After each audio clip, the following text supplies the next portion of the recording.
Halo, kembali lagi bersama Profesor Lama. Kali ini Profesor Lama sesi Bahasa UKAI atau bahas soal uji kompetensi apoteker Indonesia akan membahas mengenai farmakoterapi bagian neuronal, subbagian epilepsi. Oke, buat teman-teman yang baru pertama kali lihat channel ini, jangan lupa untuk klik subscribe ya teman-teman, untuk memperoleh banyak informasi mengenai pembahasan soal-soal uji kom apoteker teman-teman. Oke, jangan lupa kerjakan soal ini dengan jujur ya teman-teman. Lalu jika lihat tanda ini, jangan lupa pause sejenak untuk memahami soalnya. Jangan lupa juga untuk catat jawabanmu di selembar kertas, dan jumlah skormu nanti jangan lupa di komen juga ya, berapa skornya.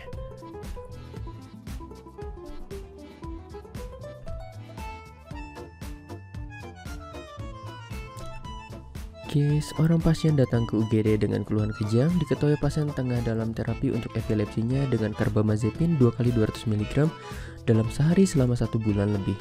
Pasien tidak pernah melewatkan terapinya berdasarkan pengawas minum obatnya dan tidak sedang mengkonsumsi obat lainnya. Apa hal yang diduga menyebabkan kejangnya? A. Dosisnya terlalu rendah. B. Dosisnya terlalu tinggi. C. Terjadi autoinduksi karbamazepin. D. Terjadi autoinhibisi karbamazepin. Atau E. Diduga terjadi interaksi obat. Oke, silakan pause videonya sejenak teman-teman.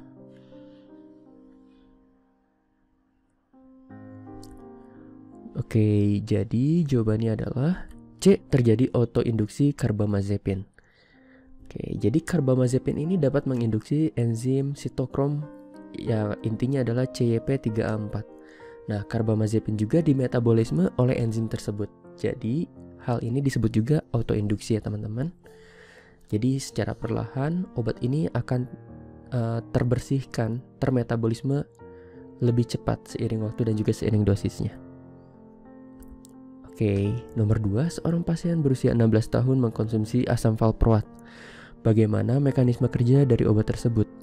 A. Mempotensiasi neurotransmitter GABA. B. Menghambat enzim GABA transaminase. C. Menghambat kanal ion natrium. D. Menghambat kanal ion kalsium. Atau E. Meningkatkan kanal ion natrium. Oke, silahkan pause videonya sejenak ya teman-teman.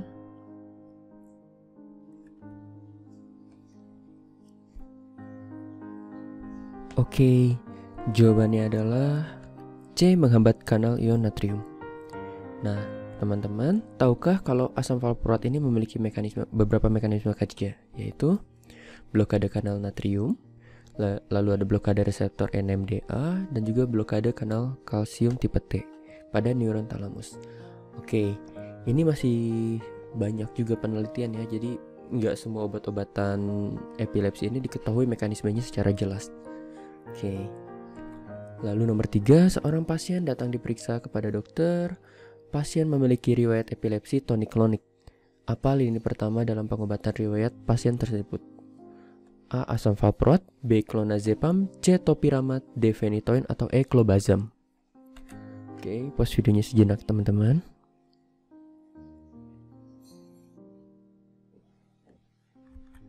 Oke, jawabannya adalah A. Asam valproat, di mana asam valproat lamotrigine oxcarbazepin merupakan obat lini pertama untuk epilepsi tonik-klonik menurut Nietzsche di 2012. Ini guideline-nya ya teman-teman. Oke, nomor 4, seorang pasien berusia 22 tahun sedang berencana hamil. Diketahui pasien memiliki riwayat epilepsi. Nah, pasien tengah menjalani terapi dengan sodium valproat dan kondisinya terkontrol. Apa dampak risiko obat tersebut pada janin teman-teman? A. Malformasi gigi. B. Bibir sumbing. C. Spina bifida. D. Ototoksik. Atau E. Anomali kardiak. Oke, silahkan pause videonya sejenak teman-teman.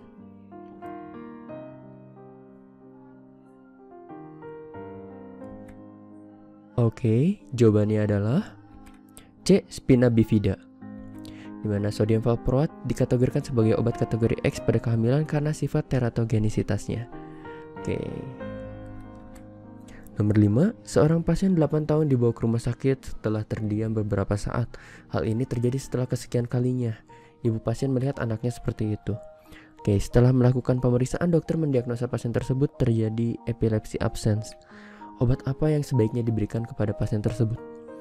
A. Etosuximid, C. Carbamazepin, C. Gabapentin, C. Vigabatrin, atau E. Phenytoin.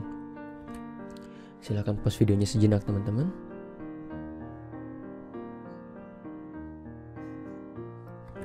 Oke, jadi jawabannya adalah A. Etosuximid. Oke, obat pilihan pada epilepsi absens adalah etosuximid, lamotrigine, dan juga sodium valproat. Oke, penggunaan obat-obatan epilepsi selain di atas dapat memperburuk kejang yang dialami oleh pasien. Oke, jadi ini perlu hati-hati ya teman-teman, pada nggak semua epilepsi diobati dengan obat epilepsi yang lainnya. Jadi kita harus perhatikan di guideline apa sih obat yang tepat diberikan kepada pasien. Oke, nomor 6.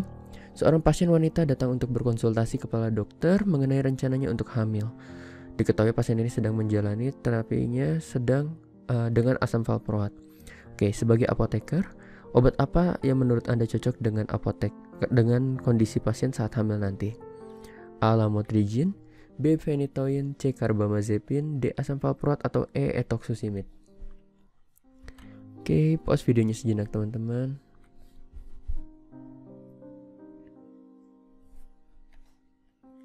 Oke, jadi jawabannya adalah A. Lamotrigine.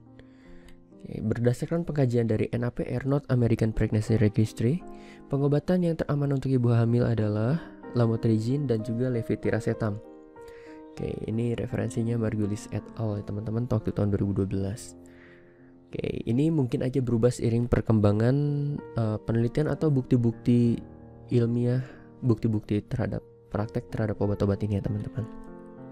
Nomor 8. Seorang pasien epilepsi akan diberikan phenytoin untuk mengontrol kejangnya. Apa sih efek samping khas dari phenytoin? A. Spina bifida, B. Dyskinesia, C. Gingival hiperplasia, D. rhabdomyolysis, atau E. miopati. Oke, pause videonya sejenak teman-teman untuk memahami soalnya.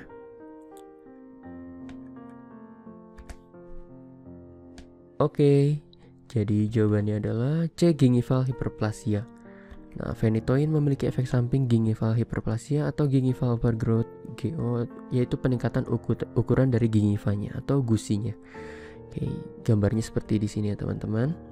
Jadi ada peningkatan pembesaran pada bagian gusinya. Sumber gambarnya dari webmd.com teman-teman. Oke, nomor 9. Seorang pasien diberikan obat phenytoin untuk menangani epilepsinya. Bagaimana obat ini dapat bekerja? A. Menghambat kanal ion natrium, B. Meningkatkan kanal ion natrium, C. Menghambat kanal ion kalsium, D. Menghambat enzim GABA transaminase, atau E. Reseptor GABA blocker. Oke, jadi jawabannya silahkan dipikirin dulu teman-teman.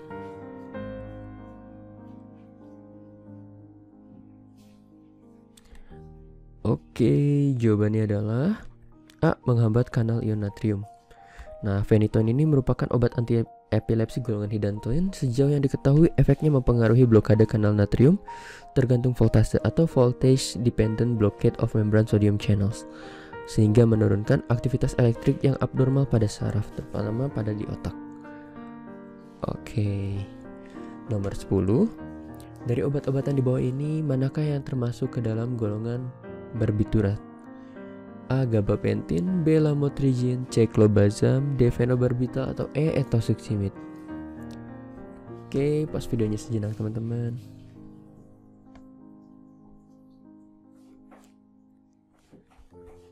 Oke, jadi jawabannya adalah D. Phenobarbital. Oke, barbiturat adalah golongan obat yang bekerja sebagai depresan sistem saraf pusat. Obat ini berguna sebagai ansiolitik, hipnotik, dan juga antikonvulsan. Oke, barbiturat yang masih digunakan sebagai antikonvulsan sejauh ini adalah phenobarbital dan juga primidone. Oke, jadi berapa sih skor teman-teman? Apakah teman-teman punya pertanyaan atau punya saran untuk bahas UKAI selanjutnya? Oke, jangan lupa tulis di kolom komentar ya. Oke, di sini juga ada beberapa video ya teman-teman, bisa dilihat di playlistnya di sini ya teman-teman, dan juga jangan lupa lihat video-videoku yang sebelumnya ya teman-teman. Semoga dapat membantu teman-teman untuk mengerjakan UKAI, teman-teman persiapan UKAI bentar lagi. Oke, semangat belajarnya, semoga lancar ya. Bye-bye.